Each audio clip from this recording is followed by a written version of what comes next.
I'm Tammy Miles. I am the paid search director at Enrollment Resources and work with the great team here managing Google ad accounts for our clients. And we do a lot of A/B testing with everyone else in our team. And Chris Cunningham is a conversion leader on that team.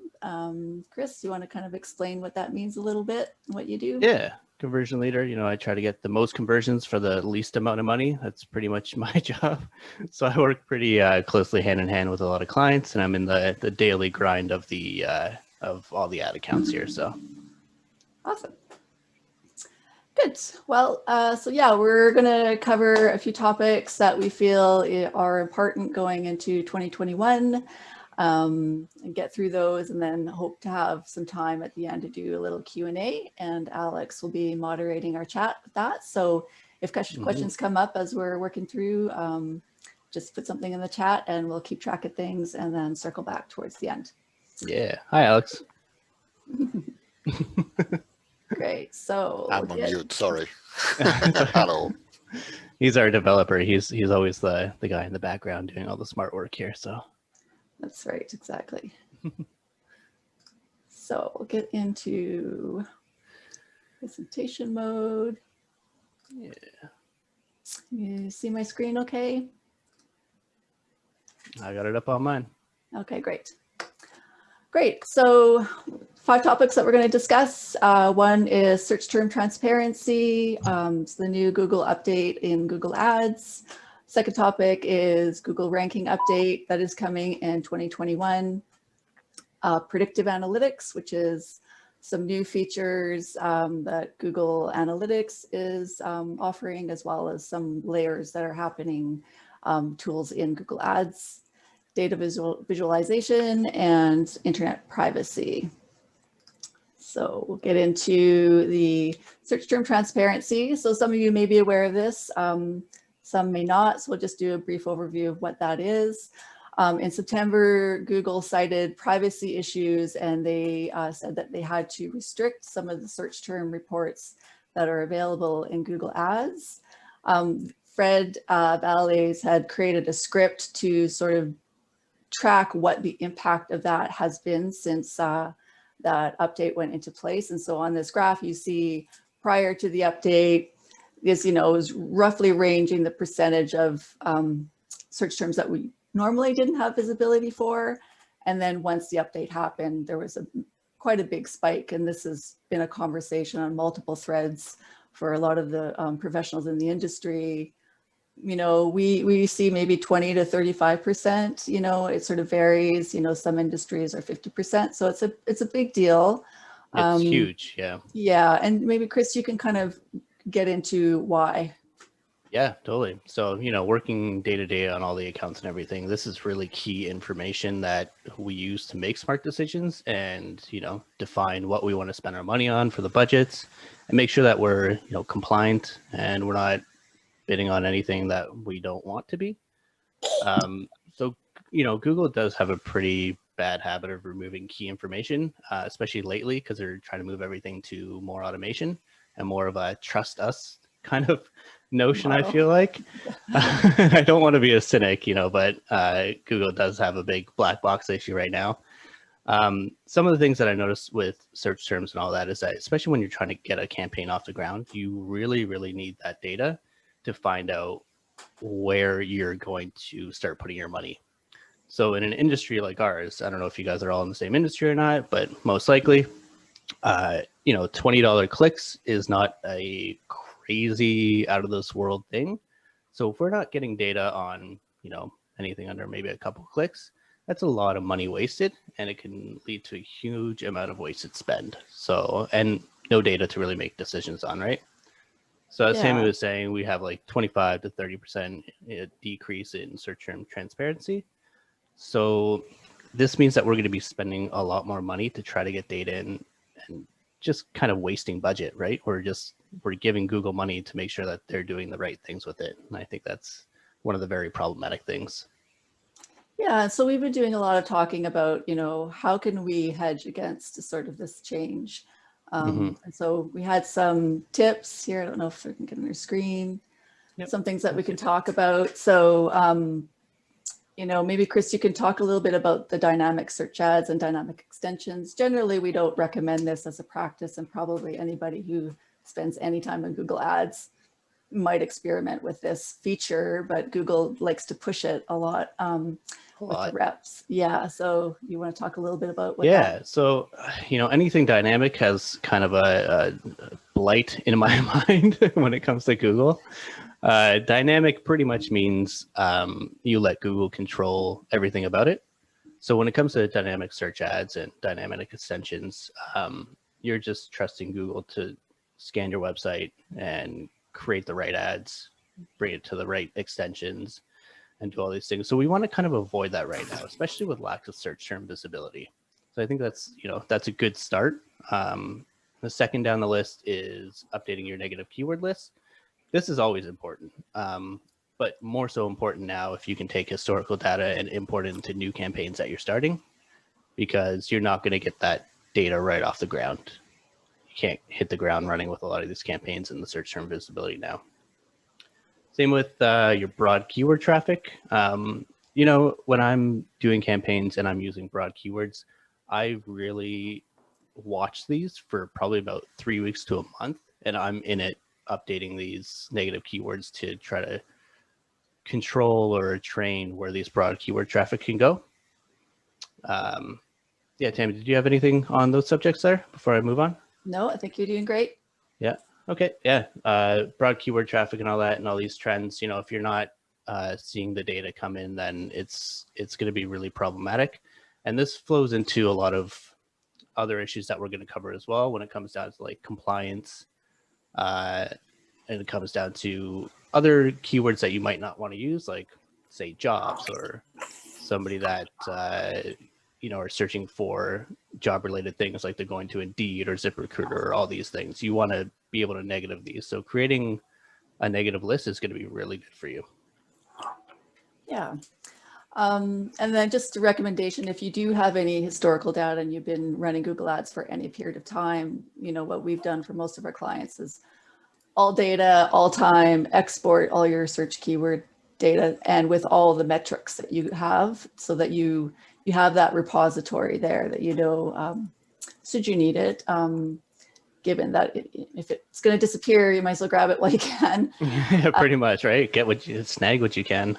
Yeah. And then the last one, which is, probably a lot of you are doing this, or, if you're not, certainly consider, tracking your enrollment ROI to your keywords. So there's lots of tags in Google Ads, if you're not doing this already, that you can append to your URL string that will pull in the creative ID or your ad group ID or any really sort of identifier to that actual keyword. The most simplest one is the creative ID, because that will include your campaigns, your ad groups, and your keyword data generally, like the sets. And if you get that into your CRM, then you've got that ability to at some point do an analysis of your enrollment, so you could see, is that broad campaign actually helping you from an enrollment standpoint, or is it just not? So yeah, it's half the story. Yeah, half the story, exactly. And I don't know if we mentioned this, but we did include a link to a script that'll actually kind of show you the search term loss. So yeah, make sure you grab actually, that. I've got it. Yeah, I'll Slack it over to Alex, because I've got it in a Google Doc, and I'll share all the sort of resources with everyone there. Perfect. Always good to know. Check it out. Yeah, yeah. So the big other one that is coming up, it's kind of, we've always been talking mobile first. So I think a lot of this ranking update that's coming isn't necessarily new for most, but it's becoming way more important if you haven't gone through the page user experience requirements and haven't really looked at your website or your landing pages. That's really important to be doing that now.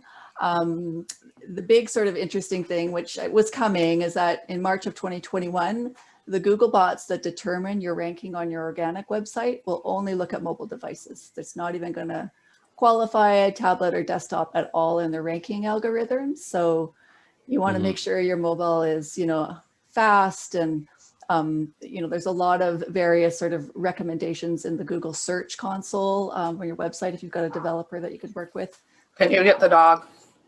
Yeah, so that's one thing to look at. May 2021, going back to the page user experience ranking. Given that it's a ranking, it's organic, how does this relate to Google Ads? Well, whatever Google is doing on a ranking front, it's also doing as a quality score metric. So, and maybe Chris, you can talk a little bit about the quality score as it pertains to landing pages and how that all fits in the advertising environment. So I don't know how much you guys know about quality score and all that, but Google has its own kind of not so hidden metric in the background. It's kind of like a trifecta. So probably about a third of the actual quality score is the, user experience there. So that means having your landing pages load fast, and your ad copy pertaining to the copy that's on the landing page. This is actually really important stuff because it affects your quality score, which in turn affects your CPCs, which is probably the biggest factor of them all, and your ad rank. So if your ad rank's a little bit lower, you're going to have a harder time getting into more auctions. So it's all like a little universe of these metrics that you want to keep building up because. Who are you barking at? If you you're building up your CPCs and everything, you're trying to cut the costs and everything, you're getting your ad rank, getting into more auctions, and it's just building up your ad account time over time. Great. Yeah, and it's, anything that you do to improve your mobile user experience will actually improve your conversion rate. So from a business, ROI perspective, it's probably one of the most important things that you can do if you haven't done that. And about the page user experience, being responsive is obviously the most foundational thing that you do to start, but it isn't the only thing. The lot of the layers of this page user experience ranking is quite technical. There's things about caching your images, scripts, using the cloud, delayed loading. There's a lot of really kind of technical things that Google's actually looking at. Yeah. Like how big your text is, how big the buttons are for a mobile device. There's all these little tricks and things that you kind of want to really go through and do some scoring on. Again, Google Search Console is a great place to start. It's got a lot of resources there. We've also got a link that we'll share in the Google Doc that you can go, and it goes into a lot more detail about the various elements and sort of links to that for resources for you. Yeah, and I think the one thing to remember here is that it's now mobile first. It's forever going to be mobile first now. I know a lot of people have had a really hard adoption time moving from the thought of desktop being first, but mobile searches are 80% of searches now. So it's so important to just know that you're building for mobile first. I really want to drive that home. Yeah.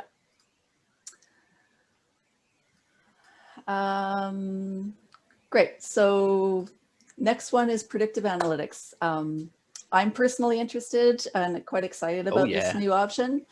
So a couple things. There's the Google Ads Insights tab, and then the GA4, which is the new Google Analytics feature. It's a new property that Google's rolled out that is promising to make your Google Analytics a lot more business user friendly versus having a data scientist having to dig through the details.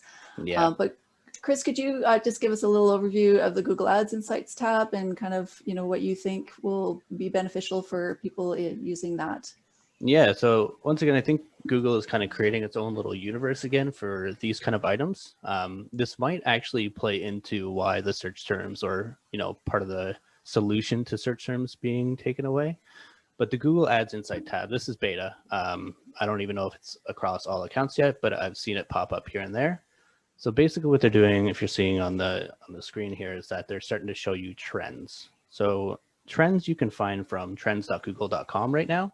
Really helpful, really, really cool, great information if you can use it properly. But they're starting to integrate it into Google Ads now. So you can see that they have colleges, universities, post-secondaries trending up compared to last week by quite a significant amount.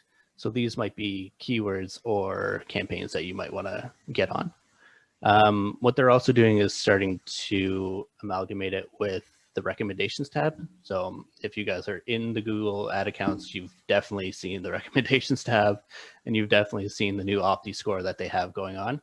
So what they're doing is trying to get the insights tab merged with the recommendations tab. So as soon as you see some of these stats, you can actually go view the trend details, and that'll kind of bring you to some action items in the recommendations tab. So it's kind of giving you a little bit of flow and easy access. Once again, trying to get more of the business people rather than data scientists or Google Ads managers running the whole show. It's kind of setting the bar a little bit lower so you can get into it. So getting into the recommendations tab, and then you can make the changes, or at least see what changes that they recommend. On that though, I want to say that Google's recommendations are on Google's KPIs. So that's for you to spend more money, which is good for you occasionally, you know, but just take it with a grain of salt, because that's their KPI that they're working towards versus yours. So Yeah, excellent. Yeah. Yeah, and then the GA4 new Google Analytics. So they've got a new predictive element that they're going to be layering in, which is basically what it will give you the opportunity to do is target people who are actually in what the AI is thinking a purchase window.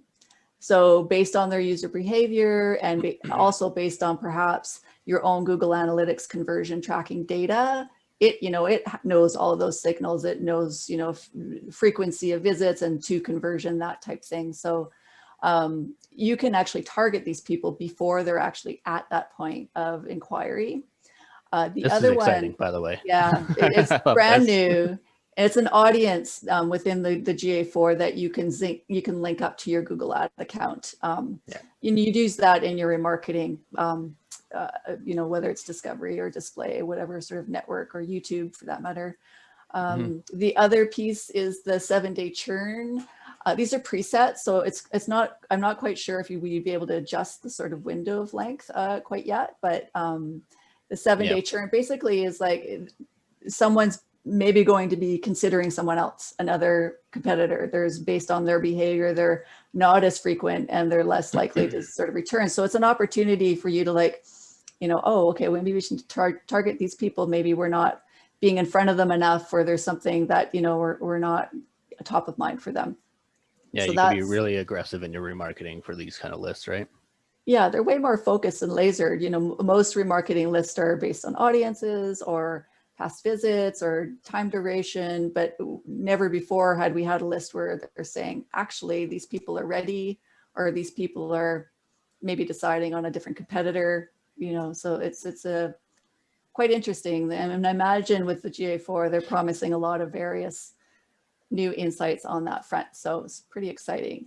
Yeah, good stuff to watch out for. I'm pretty excited about it, because I think the most that we've had so far is the AdWords optimized list.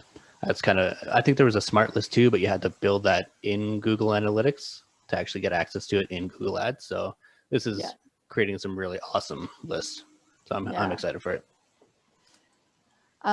Data visualization. So, you've got a Google Ads account, you've got a Google.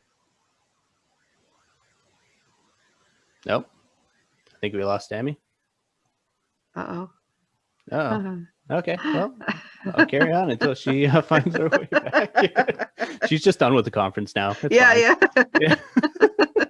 I think she is controlling the slide, though, so that becomes a little bit problematic. So just give me 1 second here while we get some technical items worked out. You're not going to go through a conference without a hiccup, right? Yep. That's just how it goes.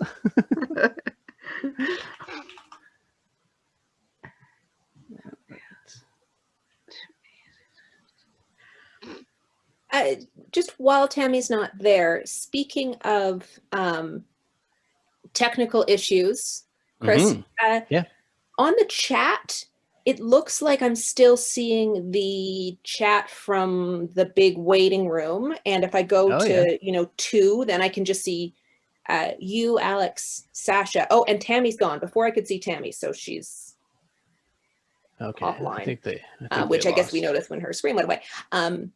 But You let Chris know. Okay, well, this is good to know. yeah, I don't know if we can chat within the breakout room. Just a heads up. Okay, it's kind of everybody, hey? Okay, well, if you guys do have any questions, I think there is a way to change where to send the chat to. Internet. If you want to turn your questions right now to Alex or Sasha while we're presenting, that would be great. And then they're going to let us know the questions afterwards. And then kind of at Yeah, the I just 5-minute brought it mark, up we'll because we wrap didn't it have up. Tammy for a second. She's back, so That's back awesome. to I business appreciate then. that.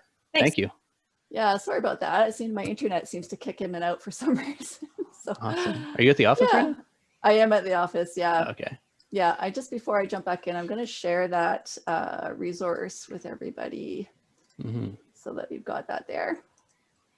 That's where some of the links are. All right, back on track. Awesome. Here we go. Oh, it's stuff here. Just bear with me. Okay. Nobody pay attention to our desktop. No, it's a Don't mess. look at it, okay?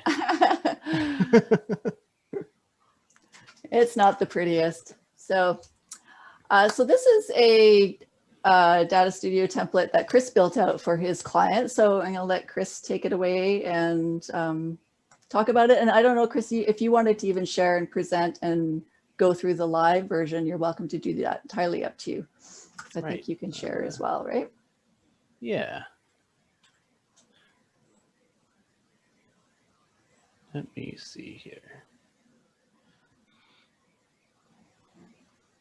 Actually, I'll just talk about it right now. Sure, We'll get yeah. going on it because I Okay. don't know how much time that we have left here. So Yes. Data you're- Studio. So A minute. this is a template that I built out. So, you know, the focus of the talk today really is about data and how that's kind of all changing in the background and how that's going to affect everything. So I wanted to kind of create a visual for everybody on what that data could look like. So Google Data Studio, if you've never heard of it, is a free thing from Google. You just go data.google.com, I think. And you can build out or template these really awesome dashboards. So what I built out here is just a sample of a display campaign. So you see on the left, you have all your campaigns. It has your KPIs like your clicks, impressions, interaction rate, cost, CPM. Everything that you kind of want to see in a view that might be a lot prettier than actually looking at an ad account. Or if on the flip side, if you actually have to like present a report to somebody, if you're a Google Ads manager, this is a really pretty way to do it. So you have a lot of things that you can change in the background. There is a bit of a learning curve to this. So if you guys want some help, you can always email me or, you know, you can ask in the chat afterwards too. I'm happy to answer any questions on these kind of things.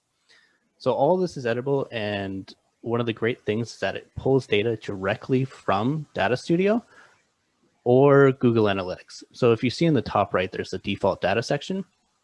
You can actually link this to your MCC account. So if you run multiple accounts, you can flip in and out, no problem, between different accounts and get all this information, send it off to your clients. It's awesome.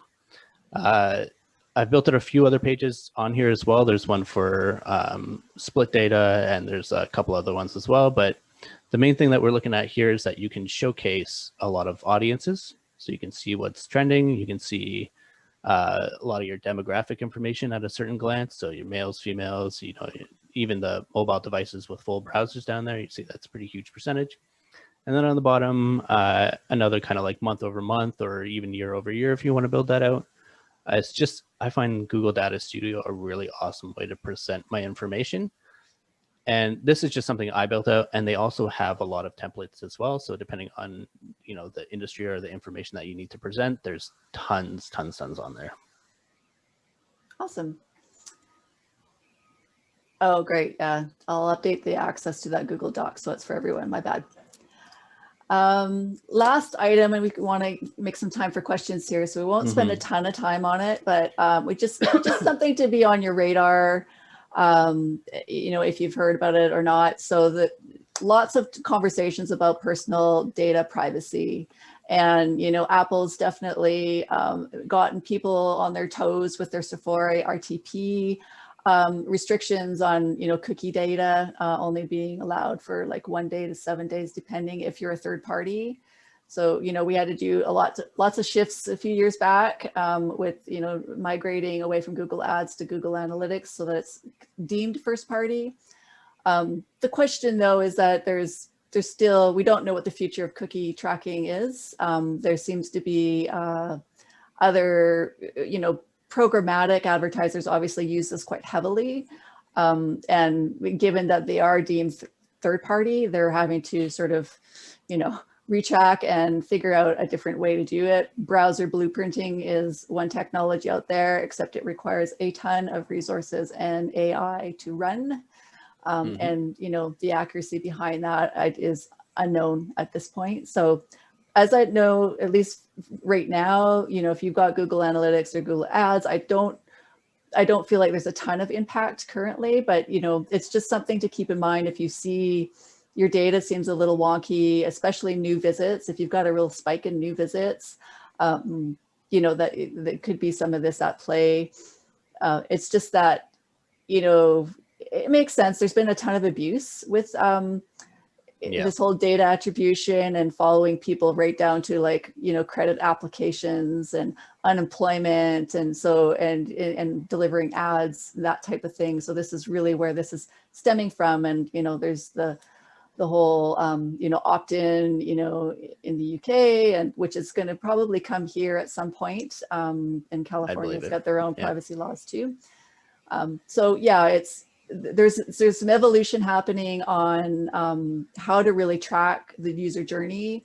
And I know Google's doing a ton of research and testing in this area to maintain that, because it's a pretty big part of their business model. And that's that. And I'll go to this, and maybe, Chris, you could talk a little bit about this and any other thoughts you had on that. Yeah, it's kind of, why does, when we're talking about Apple and Safari and all that, why does it matter or anything? But, even when I was pulling up this data, I was actually pretty surprised because Safari users are huge on mobile. We have a Canadian client on the right there that 47.6% of their searches are from Safari. So that means that, half of your searches, your cookies are going to last 1 day to 7 days. That means that your remarketing efforts are going to be skewed. That means that all your data is going to be skewed, new users coming in. And in our industry, the buyer's journey is such a long time, right? People don't just click a button and sign up and roll right away. So this is going to become pretty problematic. It's nothing that we have a solution for right now. I wish we did. And it's something that we're just going to have to watch over time. But I do have a feeling that the whole Google Analytics, the new GA4, the predictive analysis, the removal of search terms, it's all playing into like a bigger picture right now.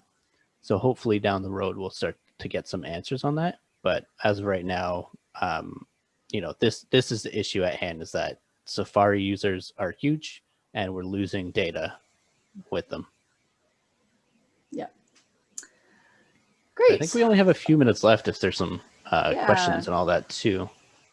We'll probably get our 2-minute timer here shortly, but yeah, I think we've got 3 minutes if there's any questions. I believe Alex was sharing some things in Slack, so let me have a look here. Oh, or I can just open up the chat. Up to you. Actually, the chat is everybody, yeah. Yeah, the chat's up. If anyone has any questions on any of the topics that we discussed, let us know. Otherwise, we will automatically be bumped into the lobby room here in a few minutes. So I just want to change this to. Yeah, lots of changes happening in the background right now. So, we got our 2-minute warning here. There we go. Yeah, feel free to unmute as well. Ask any questions. We're pretty open. Even later down the road, if you guys are a client of ours, send us an email, ask any questions. We're always open to these kind of things. We're always trying to innovate and get ahead of the curve here. Just one of the things that we do. Hey, Rob. I was wondering if you might be able to expand slightly on the first thing on the first slide, I believe it was, just talking about the disadvantages of dynamic search. Maybe it was the second slide. And extensions. Yeah. So kind of to reiterate, dynamic search ads are giving Google full control of your ads. So what they're doing is they're scanning your landing page, and then they're creating ad copy to go along with that. And then they're also finding keywords that you might not be on, which all in all sounds really good, but you don't have any data to make decisions on. So it's kind of a black box. So I don't know if Tammy, you can explain a little bit better, but the one thing Google is really bad at for smart campaigns and these campaigns is not giving you any data or changes that you can make. Yeah, so they used to have that like auto ad suggestions. I don't think that's even a thing anymore, but at that time, you know, you would see ad suggestions pop in and it would auto populate if you didn't turn it off. And what I noticed in that is that like some of those ads weren't compliant, like the language wasn't compliant, although, you know, it's pitching whatever, you know, a program or a career track or something to that effect. So that's the danger with the dynamic search ads is Google's generating the ad copies. You don't see what they're generating. They don't give you any visibility.